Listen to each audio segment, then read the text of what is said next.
যদি তোর ডাক শুনে কেউ না আসে তবে একলা চলো রে। আমি একাই চলি, একাই আমার ভালো লাগে, একাই সব কিছু করি, আমার কাজ আমি নিজেই করি।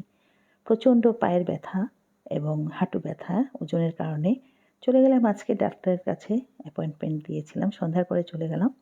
ডাক্তার দেখিয়ে টেস্ট করিয়ে ওষুধ নিয়ে চলে আসলাম রাস্তার কিনারে। সবজি কিনলাম, সবজি কিনে ডিম খেলাম, যদিও এখানে দেখাইনি। ডিম খাওয়ার পরে সামনেই দেখি ঝালমুড়ি, সো বসে পড়লাম সব কিছু রেখে। এই তো দেখতে পাচ্ছেন সবজি, ফ্রুটস সব কিছু ফেলে রেখে আমি খেতে বসে পড়লাম।